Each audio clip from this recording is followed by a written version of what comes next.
You sit alone. 2 days since her last message. You replay the smile, the lean, the promise. Then the silence drops like a verdict. Hear this plainly. Silence is rarely rejection. It is a test. Not of her feelings, but of your gravity. Of whether you collapse toward absence or stand still and become something steadier. I tell you what the silence is doing. Measuring your center. When she pulls away, sometimes out of fear, sometimes to see who you are, she watches for collapse. She listens for panic. She waits to see if your value is earned or begged for. This is not a game of tricks. It is a battlefield where presence, not pleas, determines the outcome. You have two choices in that quiet. Chase, fracture, plead for scraps of attention, or stop, breathe, and convert the anxiety into structure. Turn fear into routine. Turn craving into ritual. Train at dawn. Read with your coffee. Forge habits that do not depend on a text.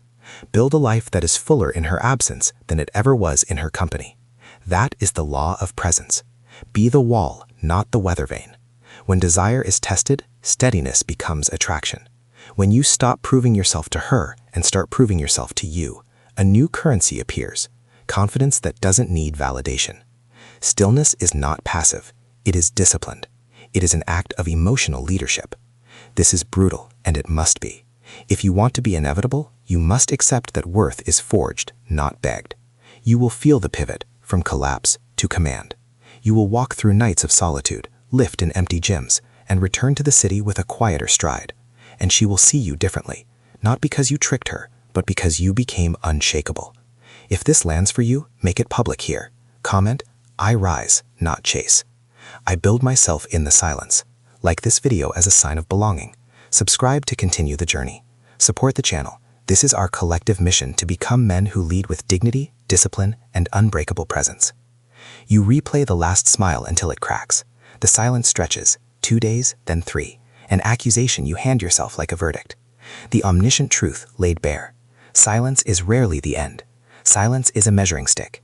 She pulls back. Somewhere inside you, a gravity test begins. The world watches the response, and the response defines you. Here is the law. Withdrawal gauges your weight. If you sprint toward it, desire splinters. If you stand like a cliff, unbothered and immovable, attraction rebalances itself around you.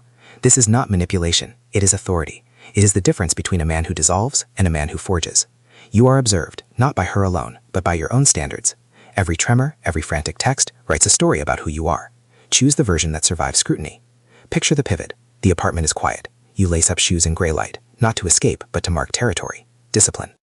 I realized I'd been measuring my days by standards that didn't quite fit, expectations that seemed borrowed rather than discovered. When I looked at my job, for example, I saw routines that suited everyone but me, ambitions that glittered, yet lost their shine in my hands. Sitting through meetings or crossing out lists, I wondered if I'd mistaken busyness for meaning, progress for purpose. My friends could see all the boxes checked off and imagine genuine satisfaction, while deep down, I wondered why each achievement left me staring at the ceiling late at night. This uncertainty started to leak into everything, the way I connected with people, how I handled stress, even small moments that should have felt joyful. My conversations with those closest to me grew quieter, as if I was waiting for someone to hand me the answer I couldn't find. It dawned on me. No one else could name what truly mattered to me or why. That responsibility lay entirely with me. Questions started swirling. Was my anxiety a signal to slow down and rethink instead of just pushing through? Had I tuned out my own wants for fear of disappointing others? Could the restlessness I carried point towards something I needed to face, rather than something broken within me? These realizations didn't arrive as grand epiphanies, but as slow, persistent nudges. I sensed that if I wanted more than just a life that appeared successful from the outside, I'd need to start exploring honestly what gave my days meaning. That journey would mean letting go, at least for a while, of what everyone else considered enough. It would take courage, honesty, and time to quiet down the noise and ask myself, what truly brings me alive? If this kind of reflection resonates with you, consider subscribing to the channel. Here, we explore how to build a life that feels authentic and deeply rewarding, one step at a time, together. Months passed in a blur of digital deadlines and endless scrolling, and I found myself trapped in a cycle that everyone around me seemed to accept as normal. At work, I watched colleagues, bright, creative people, audibly sigh as another notification popped up on their screens. Lunchtime became just another excuse to refresh my feed and scroll through curated snapshots of triumph, promotions, exotic getaways, award speeches. I'd laugh off the gnawing sense of inadequacy, but it followed me home, curling up beside me while I lay awake at night. Why did it always feel like I was chasing a finish line that never got any closer? As if simply existing inside this web of expectations meant I was constantly behind, a runner forever trying to catch up. Social platforms didn't make it any easier. I noticed how quickly a single post or a few likes could lift my mood, only to send it crashing when the next hour brought silence. At the office, performance metrics became a measure of personal worth. Productivity apps buzzed with reminders to do more, be better, and never pause.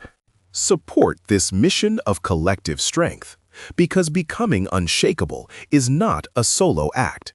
It's a code we choose together. Stand still, rise.